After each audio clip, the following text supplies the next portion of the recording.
to Two Giant Goofballs, a New York Giants podcast. Are you a goofball that loves Giants football?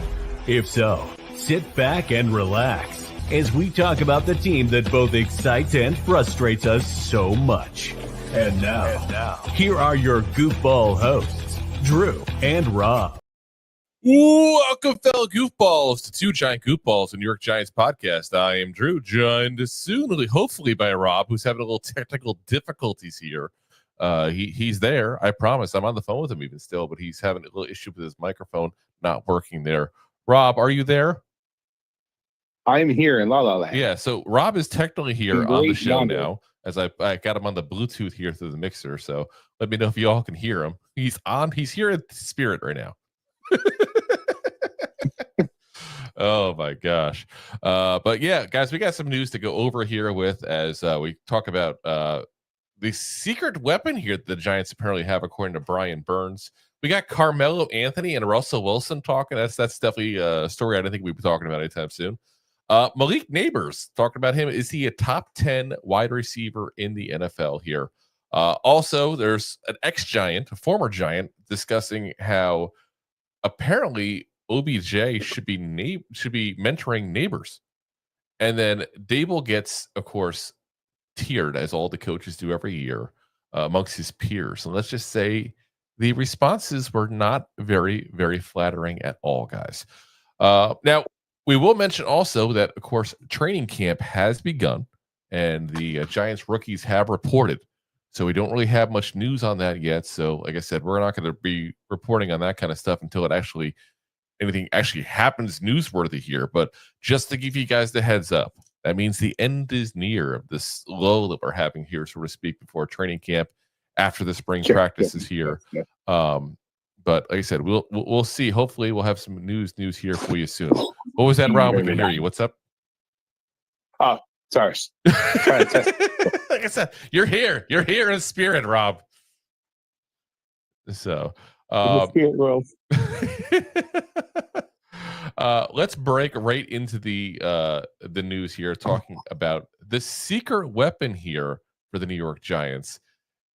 And it's a guy that I gotta say, I don't think I would have called a secret weapon, but apparently he's considered one. He's considered one by Brian Burns. So I mean, listen, Brian Burns knows what he's talking about. I'm gotta kind of take his word to a certain degree. He's talking with John Schmelk on the Giants Huddle podcast and says, "This year I'm planning having waves and waves of rushers. Not only is it me and KT, of course, talking about Kayvon Thibodeau, but now we have Abdul, obviously Abdul Carter, the rookie, Chauncey Golston, the free agent. We have a guy that goes under the radar a lot. His name is Tomon Fox. These are really guys that can get at the quarterback. I'm really excited. I got to say, I'm kind of shocked that Tomon Fox gets that kind of praise from Brian Burns. I mean, we've talked about it before. Fox got that ability to kind of not just fly under the radar and kind of barely make the roster, but there's always a couple of plays that you're like, okay, wow, this guy, like, he did something here. He contributed there, and you don't kind of expect it because you forget he's a part of the team almost because you don't see him very often. Then all of a sudden, he kind of pops up and does something. You're like, okay, yeah, that's right. Okay, maybe there is something to this kid. And then you kind of forget about it a while because he doesn't do anything again. But, Brian Burns obviously is a really good player in this league. He's been around for, quite some time there. So if Brian Burns is saying good things about him, then you got to wonder what he's seeing. We always say in the end, when it boils down to it, the guys, when you're on the Giants media specifically, obviously going to be very pro Giants, very positive. Like, I don't think you're ever going to hear anything negative about the Giants or any Giant players on a Giants official podcast. That's just what they do. They don't want anything negative. But for him to specifically go ahead and target, Brian Burns targeting Tomon Fox as somebody, I like it. I like it, but I don't know. I think in the end, we've talked about this before, where Tomon Fox, where he's at. I think he's that guy who's going to, if he makes the rosters because of an injury, I think he's going to be a guy that probably makes more like a practice squad kind of thing, But like I said, seems like a nice guy. Seems like that fringe NFL player. You know, I'd love for him to take the next level and help this squad out even more, obviously. But you know, it is what it is. It's where he's at this point there, you know. So let's see. Looks like we got Rob here. Rob, are you with us? Am I with you? Can you hear me? Yes, we can hear you. We can hear you. Rob is officially here. He's officially done selling that last vacuum of the day. Let's see. We got a couple there. Let's see. Chewy Riff says happy training camp. Yep, happy training camp. Happy training camp. Have officially arrived, so we're kind of getting to that beginning time period there. Let's see here. Jace is saying good things, LOL. Like WTF are they supposed to say about each other? They can say nothing. They can say nothing. He didn't have to bring up Tomon Fox's name. No, he could just listen. He could just bring up the like, oh my god, Dart looks great. What a great pick he has. Oh my god, like look at Neighbors, like, and just go through the generics, go through the motions. To pick out a guy like Fox. Yeah. David says, I sat next to Tomon Fox's mom when he was a rookie. She's so funny, going nuts in preseason game. It was great to see. Listen, I always love when you get family story like that, like a mom and dad supporting, or family member, friend, whatever the case may be. That's the way it's supposed to be. That's the way it's supposed to be. Jay says it's like Bobby Skinner saying nice things about you. I don't get the analogy here. Is Bobby supposed to be like Brian Burns and I'm Tomon Fox? I guess so. Maybe it's the elite with the guy that's French. I'm at least, yeah. I'm at least like Chauncey Golston.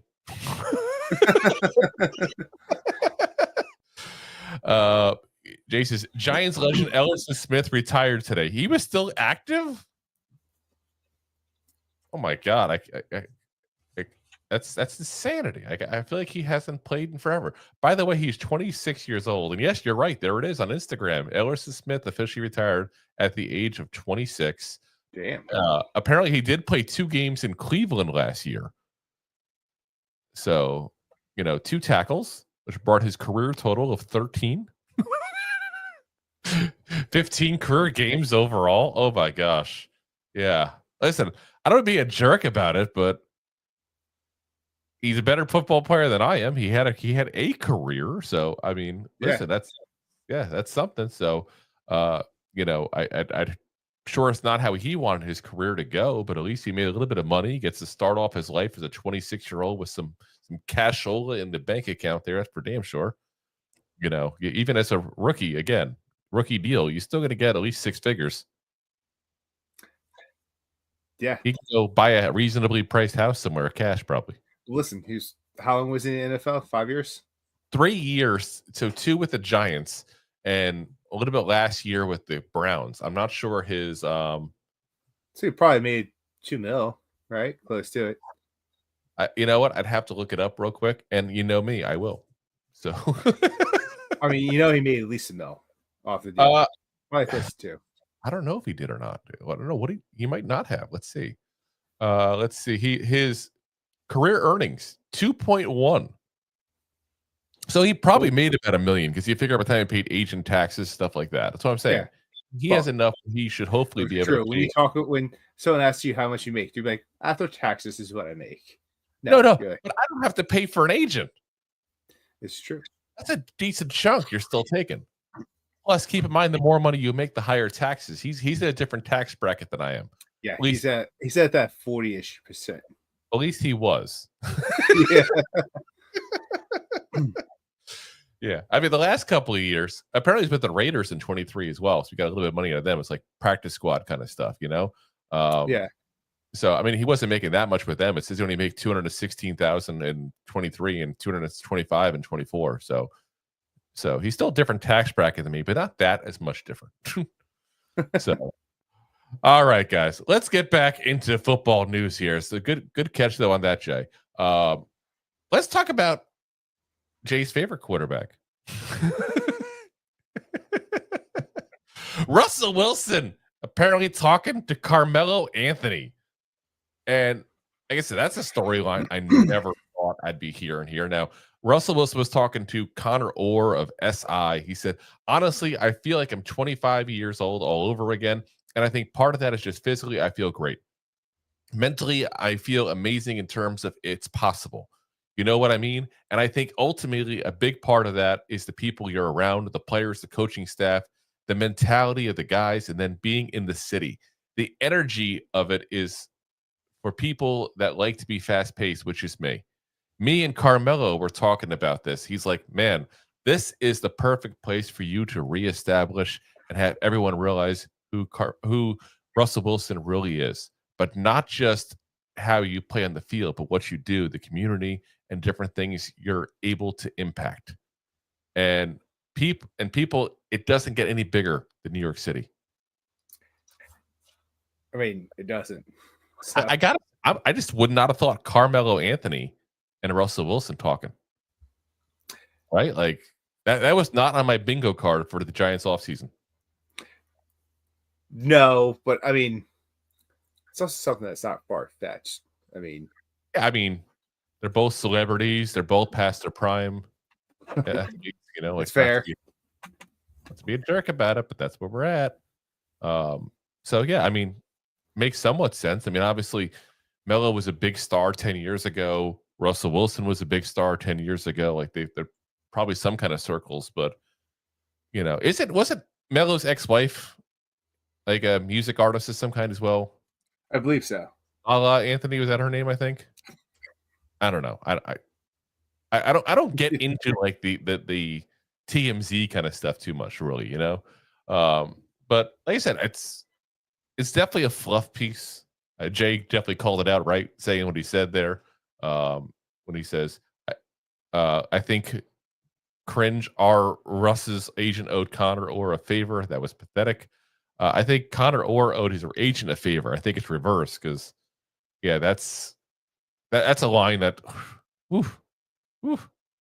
That's a typical Russell Wilson line. You could have told me that was, you know, here's a quote. Who did this? Who said this? I would have said Russell Wilson immediately. Absolutely. Like, this is a Russell Wilson line. Like you give credit to like your coaching staff and the other players.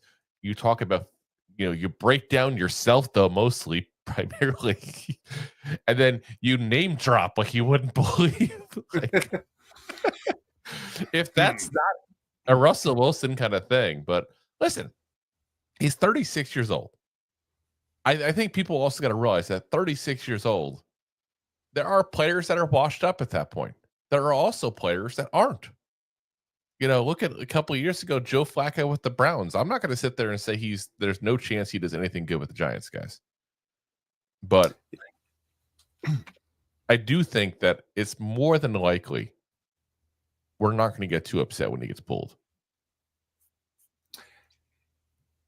No, but at the same token, like, it's like love him or hate him. Like, everyone's thinking he's going to be the guy that comes back in 2012 Russell that's going to throw 5,000 yards, rush this and that, have a phenomenal season. We're not going to get that. There's also people saying he's washed up. There's nothing that's going to happen out of this guy, and he's just garbage. He's going to get pulled after like 3 games. That's not going to happen either. There's middle ground. It's very fair to say, like, there's the middle ground. Like, he's probably going to get like 3,500 yards in that ballpark, maybe closer to 3. Probably, I'm going to say 3,500. You know, bold guess on the year. Part of it, honestly. Yeah, if he plays full year. Yeah, and you know, I'm going to call it right now that Russell Wilson's going to be okay, and that's it. Like, he's not going to we're not going to go out and win games because of him. We're not going to necessarily sit there and say we lost games because of him either. You know what I mean? Like, but I feel like what's going to happen is we're going to put him on a pedestal because we're so used to Daniel Jones and, you know, Tommy DeVito and these guys that are like just not good. Like, we're happy if they get 150 passing yards. So, of course, the guy that's going to get 200 passing yards is going to seem great. Yeah. When he breaks 300 yards for a game, we're like, what was this? That guy looked like Drew Lock against the Colts. What happened? Like, But in the past 5 years, right? yeah, Twice that's happened. Maybe 3 years. It's happened with Giants. Drew Lock, and there was like one time with DJ. yeah. Well, I think it was. I think Daniel Jones did it once or twice against the Commanders. That was the one team he could play well against was the Commanders. Yeah, but I'm not sure 300 yards. I think it's one time 22. I want to say he did it like in 21 or something like that. He had a really 20 or 21. He had a really amazing game, and on top of that, I want to say he had like him and Barkley both went off. Barkley had almost like 200 yards, something like that. So, but like I said, I think that's what it is. Is that we got to recognize also the bar shouldn't be for him where Daniel Jones was. No, because if that and we go to here, then we're missing all this area up here. And in the process, you can sit there and go like, what the hell? Like, we're going to be that like, and I hate to use the analogy because let's be honest, as Giants fans, we love it right now. We'd be like the Steelers. You know what I'm saying? Like, if you're happy with here, you're happy going 9-7 and barely sneaking into the playoffs every single year. You know, or you're happy like being the Cowboys and getting into the playoffs almost every year, but you know, getting out in the first round. Like I'm sorry, this is not the team for that. No. We're the ones who are supposed to get one ring a decade. We're halfway there, and we haven't gotten one yet. Oh, living on a prayer. Anyway, let's get to the next thing here. We got to talk about Malik Nabers here because which would be my next my neighbors. And Malik Nabers, is he a top 10 wide receiver already? Because that's the conversation that people are having right now. And it's a legit conversation to have, I think. I mean, this is so Jeremy Fowler. Very fair conversation. Yeah, Jeremy Fowler did his top 10 wide receivers in the NFL there. And we talked about it before. Like, where would you put Nabers? Like, he probably maybe not top 5, probably in the top 10. Well, they put him at number 7. Now, keep in mind, when Fowler's doing this, he's talking to executives and getting their feedback on stuff specifically. So, what he said was, Nabers has the NFL's full attention, surpassing 100 catches and 1,200 yards as a rookie in one of the league's worst offenses with 4 different quarterbacks is rock climbing on stilts difficult. I gotta love that because that is very well put. Now you know you got a job at ESPN. Yeah, golf clap. The receptions total is second most by a rookie in NFL history behind Raiders tight end Brock Bowers, 112. I got to say also, how crazy is that we had the 2 top rookie reception all-time, leaders. And it was a battle to the end. In the same year. Crazy. Yeah. Yeah. Both with no quarterbacks to throw to them. Very true. That's a very valid point. He says, easily the Giants' best draft pick of the Brian Daboll, Joe Shane era. Nabers will lead the charge for New York as it transitions at quarterback with Russell Wilson as the bridge and Jackson Dart as the future. The Giants force-fed Nabers with 171 targets, second in the league behind Chase. Nabers proved he could handle the workload by not breaking down and still sidestepping defenders. Nabers' 19 forced missed tackles tops all rookie receivers. There's a couple things to break down in that. We kind of broke down some of it already as far as the record and that kind of stuff. But let's talk about the force feeding thing for a second, because I don't disagree. They force fed Malik Nabers. Like, that was like the one thing we had working. I was like, oh, this seems to be working. Let's just keep. Yeah. It's like we don't have Barkley anymore. We have to take away this key over here that's dingling. That's working very well. And we have to go with this one over here. Like, that's kind of what we did. You ever play Madden against somebody that realized they can do this one run, and next thing you know, they keep running the ball that same exact route every single time? Exactly what we did.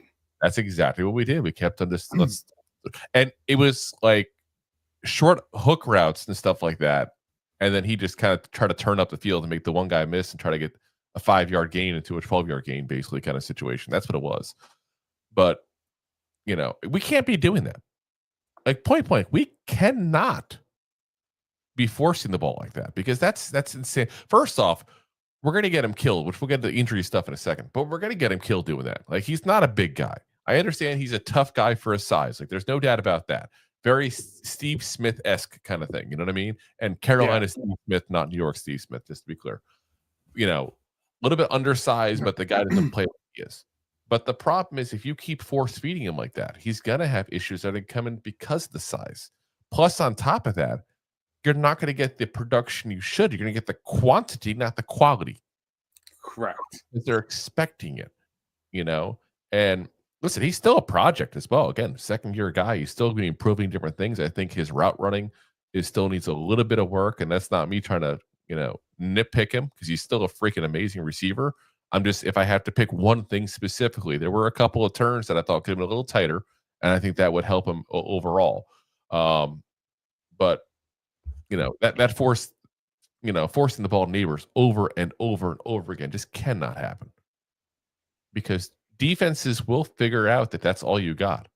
Now, I think we have more on this team. I think we just had a crappy quarterback that kept on trying to throw the ball to the one guy. He thought if he got anywhere close to it, he might catch it. Basically, pretty much. It's like that. It's like bowling with bumpers. Yeah. And he's the bumper. Yeah. Now, the last thing is proved he can handle the workload by not breaking down and still sidestepping defenders. First off, great at sidestepping defenders. Great at making the first guy miss. There's a lot of times he really did great, stuff there. But my whole thing is they did not break down thing. Yes, he was injured for much of the year. He may not have broke down, but he was creeping his way to the finish line. That's a legitimate statement there, And again, he's as young as he's ever going to be. Obviously, none of us win with Father Time there. He missed 2 games because of injuries. He had times in games you could tell he was injured. It's just. I think that if you put him to that kind of workload, year in, year out, it's almost like the RG3 kind of situation. I'm not trying to say you're going to ruin his career from putting him through an injury, but you are going to run the risk of that. You have to sometimes protect these players themselves. I know Nabers wants the ball. Trust me, I feel like he's going to write the sequel to Keyshawn Johnson's book at that point. He's that kind of player. He wants the damn ball. He's got that dog mentality. You got to take the good with the bad with that. But you have to protect him from himself. We did none of that last year whatsoever. We just kept on riding the one thing we could do and hoping things worked out in the end. And obviously, they did not.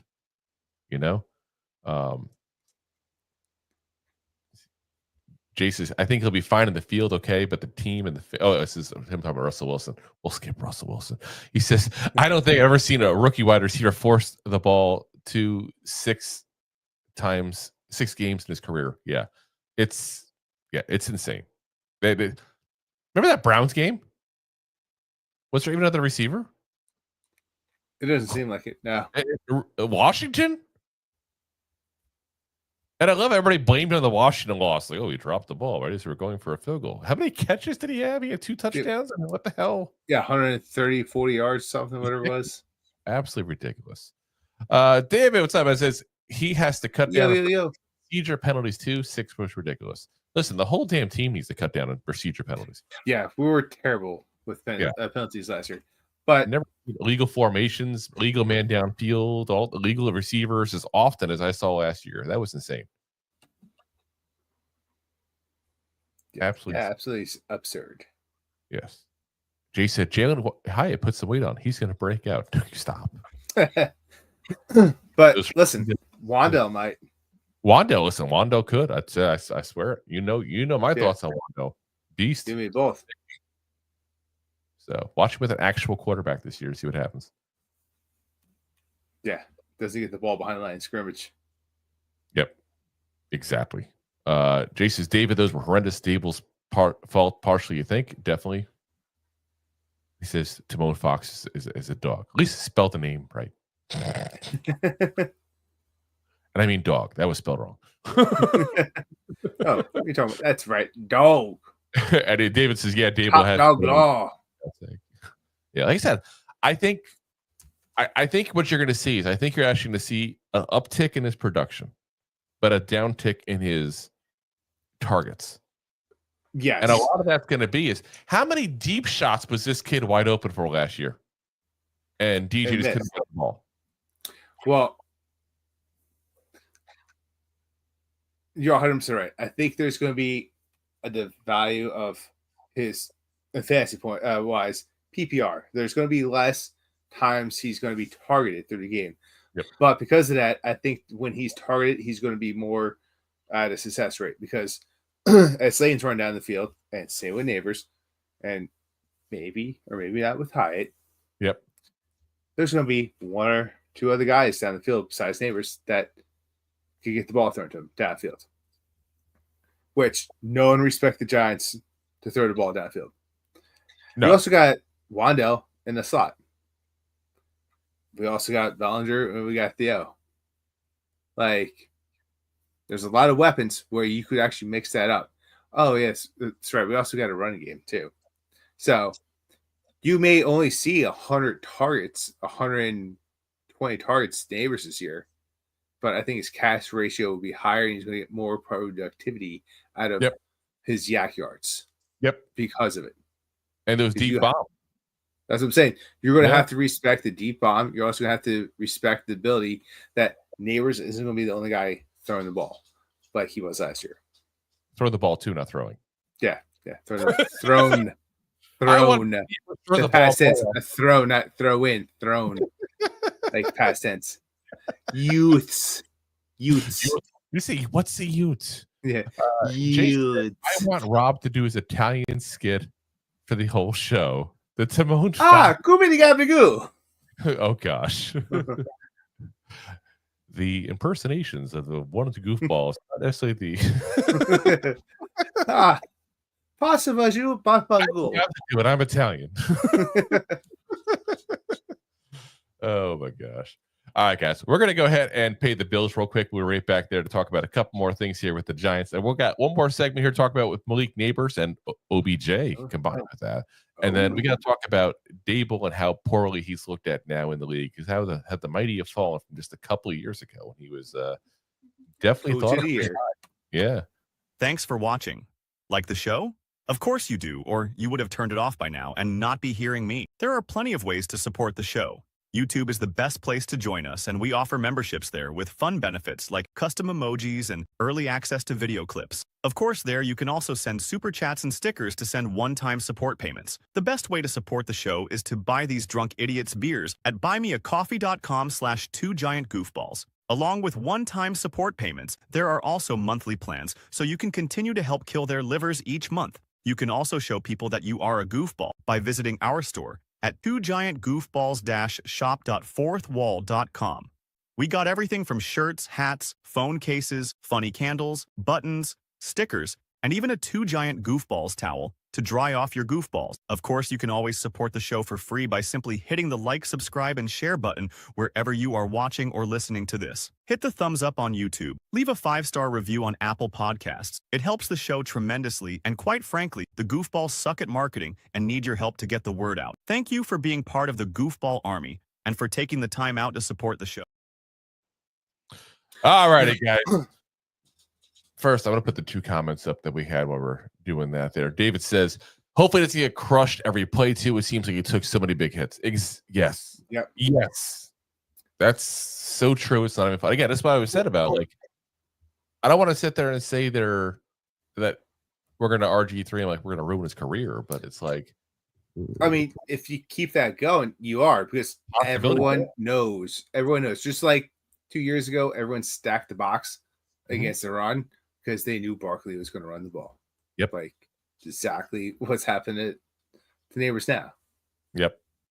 And it's also like when Jones would get in trouble, especially the first couple of games there, that's what he would just do is he would just chuck it up to Nabers, regardless if Nabers was in a good spot or not. Like you as a quarterback have to protect your receivers.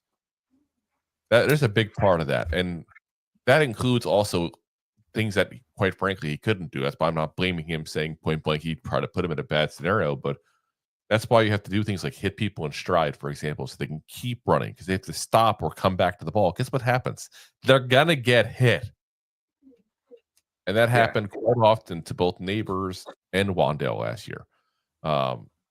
So, yeah, it's got to be. Got to be changed up. He said lots of ambulance balls, David. That's what Jay says. Yep. And David's quarterback staring him down too much. Yeah, especially with the deep throws. There was a lot of hesitation on those. And it's weird. It's like you would think when you stop, you hesitate, and then you throw the ball that you might throw a better ball. You know what I mean? Like, well, the problem too is when you run those routes and those plays, like, right? Yeah. The best of them, they don't have to stare down the receiver. It's 1, 2, 3, 4, 5, throw, release. You know, you have faith where your player's going to go. Like, you made the look, you look over, and you could almost make that throw without knowing. But you expect, if you're slowing down and you're taking your time, you should be doing better. You should. Or what you're doing is you're overthinking it. And it seemed like DJ was playing more street ball than NFL football, because at the end of it, he's scrambling for his life, and he's looking down the field, and he's like, the routes aren't clear what they're running, which they should be by play calling, but none of it looked like it was play called, because he was a deer in headlights, just running constantly. Oh, yeah. David says 1.2, he had nowhere to go. Exactly. Jay says, I think we see some yak this year. Whoa, look at that. Well, hold on. Did Jay just say something positive about the quarterback change? Oh, yes. Jay says, Troy Aikman was like, yeah, Daniel Jones needed to see the guy get open to deliver, not like the top QBs. Well, listen, if anyone knows about average quarterbacks, it's Troy Aikman. The white Jay-Z. Oh, my gosh. Jay says, he plays like Brock Bottles, 1950 football. He said, no, I meant vomit. Oh, my gosh. All right. Let's talk about the next segment here, because this one, I was kind of, I got to say, I was a little bit shocked to see this one here. So we got to blast the past coming into this, because this is an ex-Giant, a former Giant that we haven't heard really too much publicly about in a long time. And it's Antrel Rolle. Nice guy, by the way, Antrel. I've had the chance to talk to him before. Real nice guy. He spoke with Gambling Industry News about OBJ and JPP, both, about them coming back to the Giants.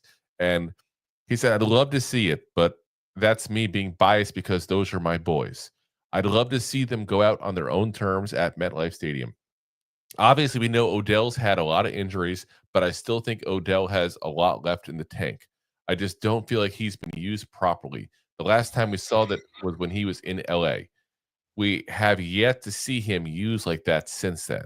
If he's healthy, I'd still say OBJ, with his route running, the way he can separate in and out of breaks, he can be a top 15 receiver in the game today if he's targeted correctly.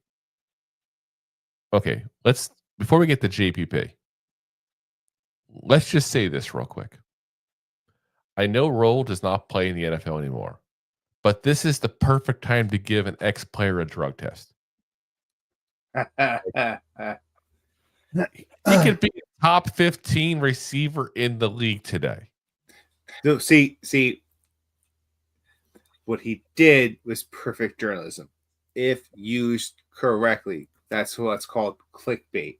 Okay. If you actually make sure that he runs a 40-yard bomb and no one else is covering him in a big sneak play, and you throw it to him twice a game, he could be a top 15 receiver in this NFL. But let me tell you, do you think there's any scenario where you get the perfect quarterback, the perfect line, and the perfect coordinator with them, that OBJ becomes a top 15 wide receiver again? No. But it's the verbiage. It's the verbiage. But that's why I'm calling it BS, because even at that verbiage, it's not going to happen. This was like 4 ACL tears ago that he was good. Like, stop. Yeah. He's not that player. Like, it's, and listen, I'm taking this as him just sticking up for a buddy. That's how I want to take this, because I got to think in my hearts of hearts, he doesn't really think this.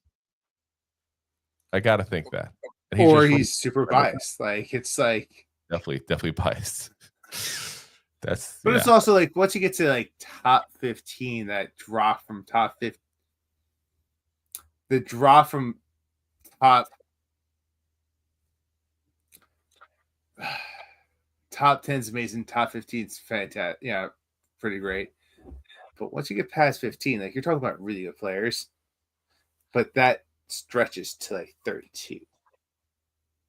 Because every team has a pretty solid. It's a pretty solid number one. Okay. So like the drop saying like that he could be top 15. It's just saying that like he's not top 20 because top 20 really means he could be top 27. I'm doing the math here.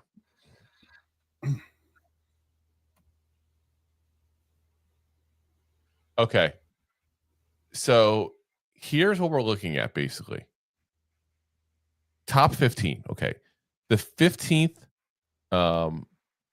most receiving yards in the NFL last year was Scary Terry McLaurin. The 15th most receptions was a tight end, John O. Smith. But if you go in between him, he's sandwiched by two wide receivers, Jerry Jeudy, who had a great second half of his year with the Browns. He did. And Jacoby Myers, who somehow still broke 1,000 yards with, again, the Raiders. There's not a shot in hell that if you told me you could take Scary Terry or OBJ, that I take OBJ. There's not a shot in hell that you tell me you want Jerry Jeudy or OBJ, and I don't say Jerry Jeudy. I'm a fantasy football guy.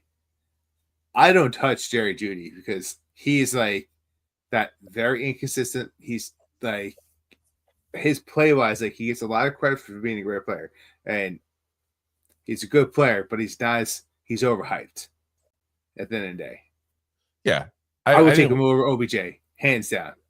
This is, like I said, this is absolutely insane to even have a conversation about if OBJ could still be a top 15 receiver in the league. No.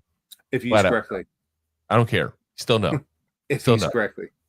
Now he goes on to say, and OBJ is just and JPP is an absolute freak. I would love to see both my guys go out on their own terms in MetLife stadiums. That would be dope.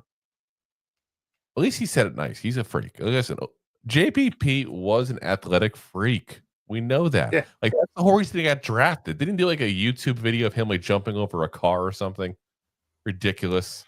Oh yeah. Like there was something. I totally forgot about that till just now, even. But I want to say there was something he did like that. Really athletic guy, like he was. Like there's a reason why he was as good as he was because he had the size and the strength, but he had the speed that you're not supposed to have at that size. It was crazy. It's like not even fair.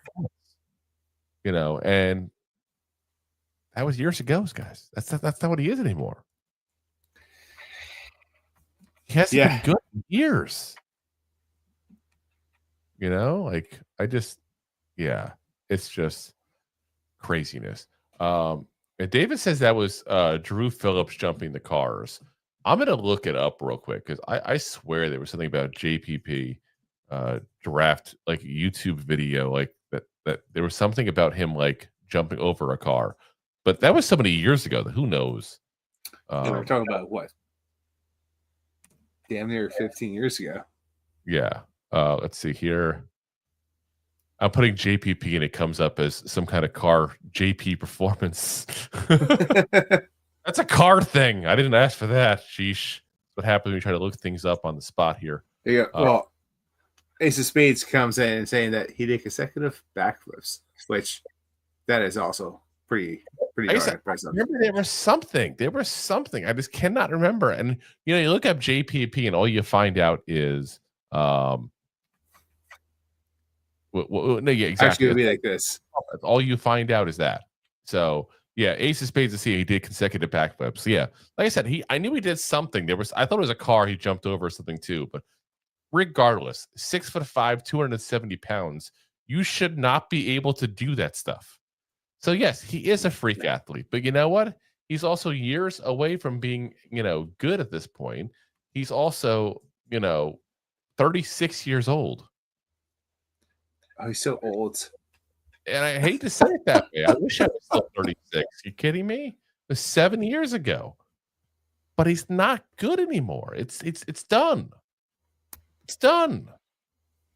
We need to move on. We need to stop romanticizing these older players. I see somebody comment. I think Jay said that, but it's right. Like we have this, and again, I get it because we sucked for so long. I get it. But that time is past. It's over. Well, I mean, Giants fans in general, we love just talking about the past, how great players are. Like we talked about, like you're right. JPP was a freak for us. He was a freak in the past for us. Yep. But it's the present. It's no longer here. We're all now talking about how great Eli was a quarterback. But year 3, after 2 losses, we were talking about kicking him to the curb and getting a new quarterback. We're talking about who's coming out of the draft. For 2 of them. Yeah. Every year. It's like we question if Eli was elite. Yeah.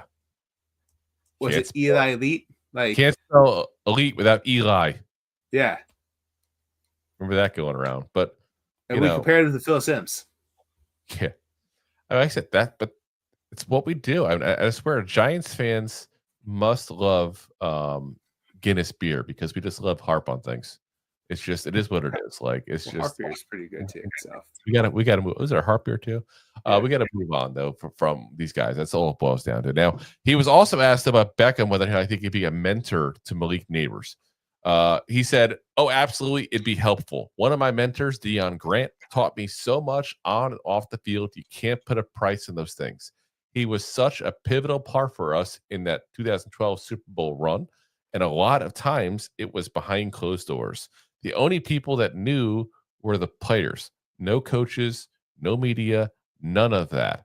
Those things are such hidden gifts." What does I get it. Again, Rolle played with them. He knows him personally. I don't want to like diminish his knowledge on the person who he is.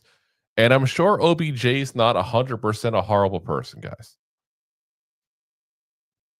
But do we want Malik Nabers learning how to get in a fight with kicking nets, get kicked off a plane, starting fights with corners? Do we want him to learn stuff? So I'm actually going to disagree with you a little bit there because OBJ did all that, and that's something that he could be like, don't make the mistakes I did. He's still doing stuff.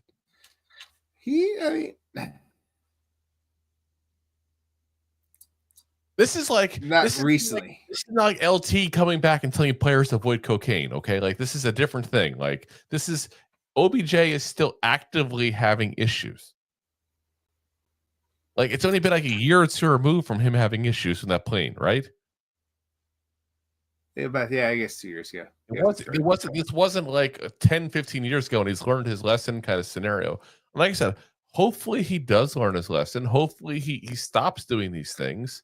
I feel like he's been out of the news, being quiet, just trying to get like his career back and get since the whole airplane thing with no pants on, but whatever. But he may have learned his lesson. Like if he was on some, if he wasn't, I don't know the whole scenario, but like, so. He could be the guy like, hey, listen, I had everything right. I mean, like I was the guy that was in your shoes and I messed it up by doing this. And that might be something like, listen, Johnny Manziel came out and said if he had someone like him 5 years down the road to say something like that to him, like it would have changed his career. Let me throw this at you. If he was such a good potential mentor, I'm just saying. I'm just saying, if he was such a good potential mentor, we'd be talking about a role he had with the Ravens, correct? He was a mentor to Zay Flowers his rookie year, which obviously worked great for Flowers that year, at least. But if he was such a good mentor, would the Ravens not have found a way to keep him past a year? It's not like teams were knocking the door down to go get OBJ last year. You're not wrong, but also at the same time, like, how much are you going to pay for an old mentor? Because if you're going to bring in, like, how much did he make with the Ravens? Like, hey, take a pay cut, stay with us. But you can still re-sign someone after that. Like, you can still bring them back. So, like, I'm looking here at what he made. He made, let's see, with the Dolphins, it was a 1-year, $3 million contract. You're telling me you didn't want to give it to him? Now they paid him 1 year, $15 million the year before with the Ravens. Obviously, they did not get their money's worth. But if you're telling me he's not even worth a $3 million contract to keep him, that just tells me all I need to know. That you don't think he was a good personality around. Or he just wasn't that mentor at that point. But that's what we're saying to keep him for. At least that's what Antrel Rolle was saying to keep him for. That's what I'm saying. He's just not a mentor. He's not. Okay. But like backtrack what we just said before. The airplane incident was when he was with the Ravens, was it not? Right? He made mistakes. He made the mistake with the Ravens. You don't re-sign him because that's a terrible mistake. If you actually, turn a corner, you're with the Dolphins, who had a terrible, just a really bad season, or a release from the Dolphins, if I remember correctly, too. Yeah. So, but I'm just saying, like a redemption story is not the worst. That's all I'm throwing out there. I'm just saying, if the Ravens wanted to develop Zay Flowers, and he was part of the success of Zay Flowers, and he was part of the development of Zay Flowers, they would have kept him. They would have found a way to keep him. I mean, that's just where it's at. And obviously they didn't keep him. So I don't buy the mentor thing. I think it's time for us to move on past these old Giants because they're old. They're just that. They're old Giants. Come back here for a day. Both of them. Let's do that. Let's say both you two, we're going to bring you in. We're going to sign you for 1 day. And then once you come in for that 1 day, you retire as a Giant. Throw a big fanfare. Throw the big montage of Super Bowl, with JPP, the montage of the catch with OBJ, and move on. It's time. Yeah. Eli can go there and do a nice little speech. Talk about how he enjoyed playing with JPP, and he used to enjoy with OBJ before OBJ talked trash about him. He can do all these things. Eli would be a great politician. He would definitely. He maybe he can learn from John Running while his kid's there. All right, guys. Let's talk about Brian Daboll. Brian Daboll, talk about an electric start to a career as a head coach. Like that 22 season started about as good as you could have possibly wanted that to be. Hasn't been good since. And by the way, I got to say, Brian Daboll is the perfect guy for thumbnails. The faces he makes just absolutely spectacular at all times. But CBS Sports, they went ahead and ranked all 32 teams, head coaches here. Brian Daboll ended up 30. 30. That's not good, guys. Bottom 3. I mean, what did we draft? We drafted third of all. It doesn't go like that. I know, but it's also very easy to go like that. It doesn't go like that. I mean, the Browns were ahead of us, and the Browns head coach, people I think, is an offensive genius. Like legit offensive genius, not a Brian Daboll offensive genius. Just saying. Here's what they said. They said Daboll looked like a wizard in his debut.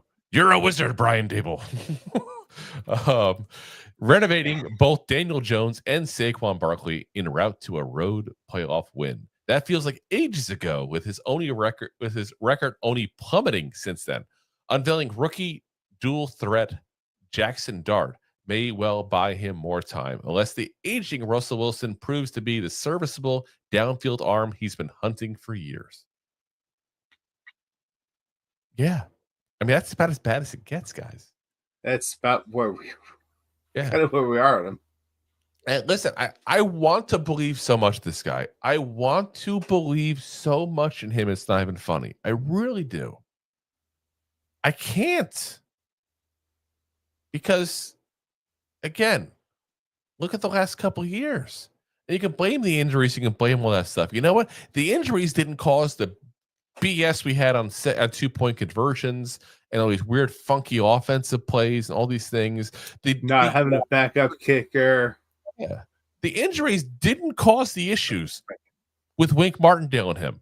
The issues didn't cause the injuries didn't cause the issues with Mike Kafka and him.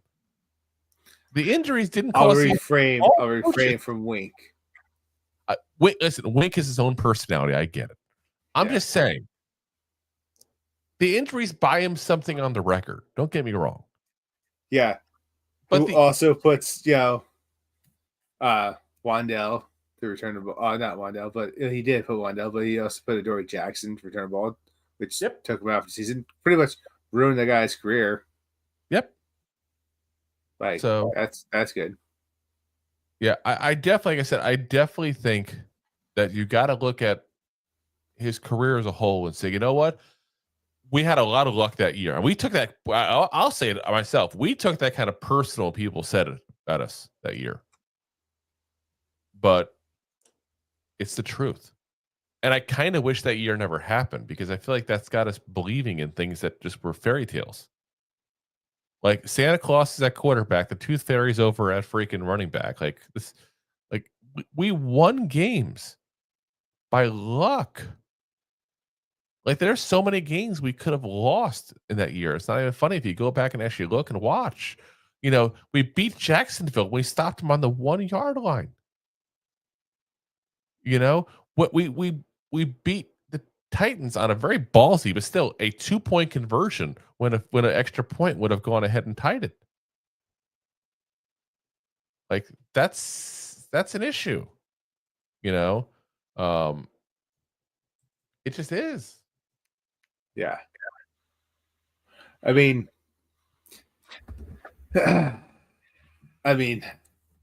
fortune, favors the brave, I guess, if you will. I mean, looking at you, the Lions making some crazy plays, getting to the playoffs. It's all craziness here. I see a Jay saying, basically we got to start paying head coaches more. I've said forever, there is a cap on players, guys. There is not a single damn cap on coaches. And I'm telling you right now, I would pay so much money if I was a owner of an NFL team, or as a GM, I would convince the owner to allow me to spend so much money on, guys who are regarded offensive line coaches, quarterback coaches, defensive line coaches, like things we've been screaming for forever. Go and get the best coaching staff you can. It extends way beyond head coaches, guys. Way beyond head coaches. So you could spend $6-7 million on a head coach, whatever. How much are players making? And I get not all of them are making that kind of money. Don't get me wrong. But we're paying that kind of money for backup offensive linemen now. Yeah, that's pay our head coach something, reasonable compared to the players. Yeah, like it's just absolutely insanity. You're paying $20 million, by the way, is Andy Reid. He's the highest paid. I'm looking it up right now. Then you got, if you want to go down to the 5 spot, even it was Sean McVay at 15. But you're paying guys $30-40 million to go rush a quarterback or throw a football or catch a ball. You got receivers making $30 million now. I'm telling you right crazy. Now. And listen, Andy Reid's past the time where he's going to make any kind of changes. Let's be honest in that. If I was an owner of an NFL team and there was a guy I can get like an Andy Reid, and I don't know who else you want to really put in that category. Open checkbook. What do you want? Just shut up and take my money. Pretty much. Because you're going to help get this ship right. You're going to go ahead and bring the right people in, your people. And then you may be 67 years old, but when you retire in a couple of years, you know what? Your people are still here. And one of them is probably going to be the coach. And you have a good tree on like Belichick. It's got a phenomenal tree.